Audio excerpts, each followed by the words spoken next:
ጉድ ጉድ ጉድ ጉድ! የምንሰማ ሁሉ በጣም ልብ ይሰበራል። ምን ይደረጋል እንግዲህ እንደዚህ ናት። አይዞክ አሰን፣ ሁሉም ነገር ያልፋል። ማልፍ ነገር የለም። ህይወት እንደዚህ ናት። አንድ ውጣ ወረድ አላት። ደግሞ ሁሉም ነገር አላህ ያመጣ አልሐምዱሊላህ ብለክ ተቀበል። እንግዲህ ምን ይደረጋል? አይዞህ ያልፋል ሁሉም ነገር። አሰላሙ አለይኩም ወረህመቱላሂ ወበረካቱ።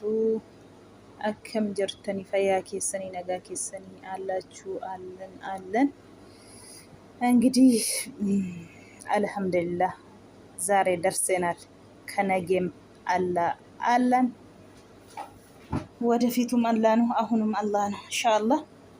እንግዲህ እንዳያችሁ ነው አሰን ሁሉም ነገር እሱ ስተኛ መሽቶ ነው የሚተኛ መሰለኝ። ስተኛ ደግሞ ሌባ ቤት ገብቶ ሁሉም ዘርፎ ነው የወጣ ያሉ ነው። እንግዲህ በጣም ልብ ይሰበራል። እውነቴ ነው የምላችሁ፣ በጣም አዛዛኝ ነው። እጋ እንግዲህ ፊንፊኔ እንደዚህ ናት። አሁን ሽፍታ በዝቷል። የጨመሩ የሄዱ ነው እንጂ አይቀንሱም። እንደዚህ ተባባብ አንድ ላይ ሆኖ ተማካክሮ ተስማምቶ ነው እነሱ የሚሰሩት። እነሱ ቤታቸው ቢላ ነው፣ ግባቸው ውስጥ ደግሞ መኪና ብታዩ ያሉ ነው። እንግዲህ ምን ይደረጋል? አዞክ አኩማ እርግተኔ ጋ አሰኒ ምስኪና ከንኔ ቦታ ክሬፈቴ eddenni jiraatu jechuudha. Inni dafee hin ciisu, kan inni ciisu tureeti natti fakkaata. Halkan qixxeedha rafa natti fakkaata. Egaa eddenni rafee halkan qixxee kana hattuun Finfinnee keessa yeroo hunda lubbuu namaa baasuu wayin immoo qorichaan nama fajachanii waan qaban namarraa fudhachuudha. Egaa kan isaa fagootiin dhufne kaasaanitti akka inni ciisetti halkan qixxeedha. Inni tureeti rafeera jedhanii maskootii bananii itti cabsanii lixanii waan inni qabu uffata isaa, silkii isaa, birrii waan hundaa egaa saayitii kana birrii moobaayilii irratti waraqatittii beektu miti isheetiin qabatanii deemu. Waan inni qabu zarafanii yoo chaarchiin itti suuqeera mataa koo duratti moobaayilii jedhee yoo wanni chaarchii sanarraati buqqaasu sanatti asan dammaqee jechuudha. Asanichi gizee dammaqu utaalee zallalee karuma maskootii sana bahee qophaa miti. Egaa walta baabbaranii deemu jarri. Waan inni qabu hunda irraa guurratanii akkanaan gizeen utaalee zallalee bahu kun burcuqqoo na bira jira. Burcuqqoo sana gizeen asii darbadhu homtuu hin jiru jedhee achi gizeen zallalee egaa beektu miti gibbiin illee dheeraa miti gabaabaadha jedhee gibbiin suni utaalee sarara gizeen bu'u hedduun dhufee kan inni jechuu jiru. Akka kanatti waan inni qaburraa fudhatanii baay'ee tokko nama gaddisiisa. Kan nama gaddisiisu keessaa immoo maaheen birrii badee homa badee miti waannaani inni lubbuun isaa fuudhaa kan isheen jettee boossuu jechuudha. Otoo saatii sanatti wanni qabbuu fiigu sanatti itti galgalanii shukkaatii waraananii wayin immoo shugguxiitiin dha'anii rutee silaa eessatti isa argina. Saatii sanatti waan rakkatellee bilbilatee namatti himachuuf bilbilli harkarra hin jiru. Wanti isa arguu hin jiru. Namni an isa argu ganama du'aama isaatti dhaqatoo ajjeesanii ruteesi. Alhamdulillah isa waan goonee kan isheen jettee jechuudha. Dhuguma alhamdulillah jedhanii waan rabbiin namaa fide fudhachuudha. Shukuriitti gashuudha. Fatanamuun jibbiina. Fatanaa booda gammachuuti jira. Garuu har'a rakkatee har'a dhibama. Boorummoo ilma argataa jechuudha. Duras lafa eema fide miti birri, ammas immoo lafa ilma fida yoo fayyaan jiraate jechuudha. Waan nan fayyaadha. Baga rabbisee hambisee asan homaa miti. Hattuun akkasuma amma Finfinnee keessatti wal darajja'anii manni isaan qabanii, makiinaa isaan qabanii, suuqa isaan qabanii akkanaa miti jechaa jiru. Kana namni isaan arguu jiru. Kan isaan jiran isaan suuqa keessa jechuudha. Suuqa keessa teesseetiyyuu ani ilma namaa rakkistu jechuudha. Dafqi teenya dafqa namaatiin bultii yeroo hunda jechuudha. Dafqa namaatiin dafqa namaatiin jiraatti. Hattuu Finfinnee keessa yeroo hunda beekamaadha kun baay'attee jirti ammoo. Gizee jedhanii lubbuu namaa baasaniitiif waan qabeenya namaa fudhatu. Yeroo jedhan immoo nama fajjachanii madaaniitiitiin annisaan lubbuu namaa baasanii akkasiin annisaan jiraataa jiranii. Jireenya gaarii har'aa hin jiraatu garuu boru jireenya gaarii hin qabanii inshaallah. Baga lubbuun kee hafee homaa miti. Rabbiin baga lubbuu keessi hambisee asan. Abshir hin darba wanti hundinuu alhamdulillah akkuma jettetti alhamdulillah jedhamallee rabbiin fatanaa hundaa sirraa haa qabu. Ammallee rabbiin si haa eegu duubaa fuuldura kee. Egaa namni isinii hattuun gizee isinii dhuftu tokkoffaan isin beekuu qabdani wallaahi diidaatii fayyuma kana qaxee ufee manatti isinitti galaniti. Ila kana baruu qabdu. Zim jedhee kan isin hin beeknetu ufee saatii isin ciistanitti saatii isin kaatanitti maatti beeka. Akkamiin kana dafiriitii kana godhatee mana isinitti galuu inni isin hin beekne yaadduu kana. Akka maayeen jettetti fagootii miti. Inni kas godhee jechaa jirti. Egaa goddanyootuma waliin jiraachaa jiran nama isa beekuudha. Akka isheen haasoftu nama wal beekanidha. Saayitii itti rafu, saayitii inni turu beekaa jechuudha. Kana hundaa taa'ee itti qixaa'ee gizee turtanii raftan immoo hirriba beektu mitiire. Egaa hirribni baay'ee tokko nama miiti. Du'aaf hirribni tokkodha kan jedhan dhugumadha. Amma inni naqqa'ee chaarchii mata duraa gizee inni baafatu irratti naqqa'ee malee wanni uffata kana hunda sassaabuu asanii dhagaan jiru jechuudha. Maaliif fagoo miti saayitii kana walaa goddanyaa walaa hiriyyaan hin jiru. Namni jiraatti foon keessan si nyaataa jira jechuudha. Jiraatti otoo hin du'iin. Garabbi namni garaa jabaateera ilmi namaa saayitii kana. Walii yaaduun walii hasabuun dhibeerama. Kanaafuu baay'ee tokko nama gaddisiisa. Dhugaa dubbachuu fi nama keessa beeku nama waliin nyaatutu nama waliin saayitiin inni rafutti beekutuyyuu akkasiisa godhee jechuudha. Egaa xalaanni yoo dhufu diidaa namaa hin dhufu xalaata jettanii beektaniyyuu ofirraa eeddu. Isa sin fakkaate isa si wajjiniin nyaate isa si wajjiniin haasa'u akkamitti ofirraa eeddu. Dhugumaan isa akkasii ofirraa eegamu. Xalaatatti beektanii ofirraa eeddu miti. Isa sin fakkaatu kana sirriitti eeggachuu qabdu. Isa si wajjiniin kolfuu sana sirriitti eeggachuu qabdu. Namni hin jiru saayitii kanatti. Namni badeera. Barata akkas godhe nama. Dhugaa baay'ee tokko nama gaddisiisa. Akka kanatti waan inni qaburraa fudhatanii otomuu saayitii sana isaaf dandame halkan qixxeedhaa cufsiisuu hin danda'u.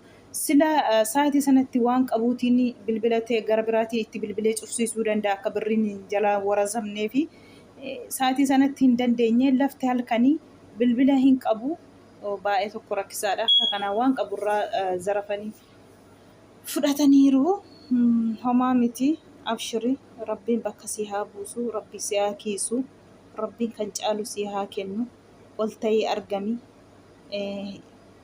Handafqa namaa taa'ee akkasumaan nyaatu handafqa namaa barbaadu yoomuu guddatu yoomuu gaduma inshaallah. Abshirii hamileen keessan cabina san hiriyaa cimtuu qabda.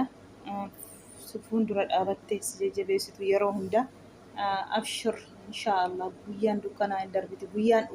Guyyaan ifaa hin dhufa. Har'a sitti dukkanaa'us rakkattu somattus yoo garaa bal'atte yoo rabbii keetti harka kee ol qabde guyyaan gammachuu hinuma dhufa. Saayitii kana immoo namatti dhaga'ama nama cinqa dhuguma baay'ee tokko nama gaddisiisa. Tokkoffaa moobaayilii lama han inni qabu uffata isaa birriisa gizee kana wallaahi baay'ee tokko nama gaddisiisa. Baay'ee tokko illee namatti dhaga'ama. Moobaayilii tokko baddee akkamiin guddis fakkeenyaaf jechuudha. Moobaayiliin kun immoo lamaan sana keessa waan hunda jira. Birrii illee amma gizee kaffalan amma beektu moobaayilii irra darbaa wanti hundinuu akka kanatti isa godhanii jechuudha. Baay'ee tokko nama gaddisiisa. Abshir inshaallah. Maayeen boo'ichaan lafa balleessite dhugaa qabdii maaf hin boonye nama boossisa wallaahi. keessumaa hiriyaatti maxxantanii wayin nama sin beeku sinitti maxxanee gizee akkasitti nama miidhu nama boosisa dhugaa rabbi. Abshiriin darbiti guyyaan kunii siin jedha asan baga labbiin lubbuu kee hambisee otoo sitti galgalanii hoo sanas wayin shugguxxiitiin adda sidhaanii ati sokkiteettaa jechuudha. Birriin boorga nama dhufti baga haftee isa si'achiitti immoo of eeggannoo sirriitti godhachuun barbaachisaadha. Of eeggannoo nama barbaachisa. Han nama eegu rabbi biratti immoo abbaatu of eeggata. Of eeggannoo sirriitti godhadhu. Inshaallah barumsa namni baay'een goddanyaa koo xabaluun akkasii jettanii eenyumattuu of hin gatiinaa sa'aatii kana dhugaa rabbi namni badee dhumeera. Akkasiidha kana fakkaata immoo egaa walitti laggatee isinii fide.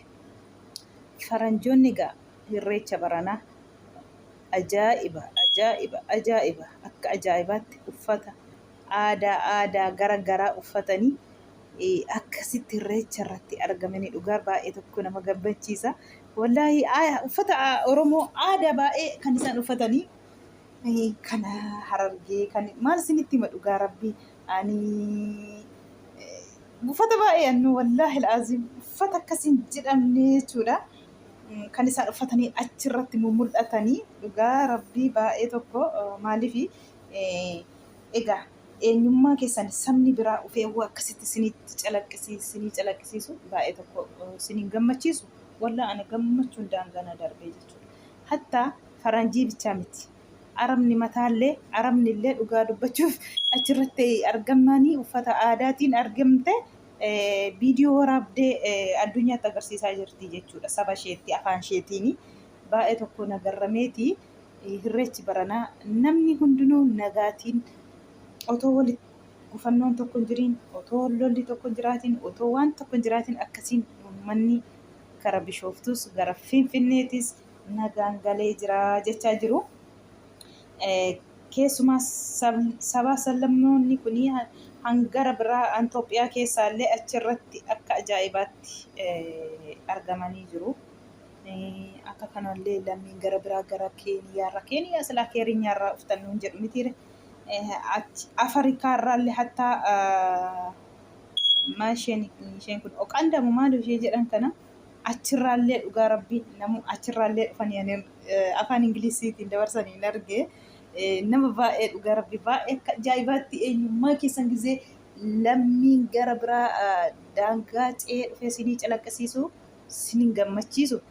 Inni keessa jirtan wagadi si dhidhiituu barbaadu. Inni kaan immoo ol sin fuudhee addunyaa irratti si mul'isaa jechuudha.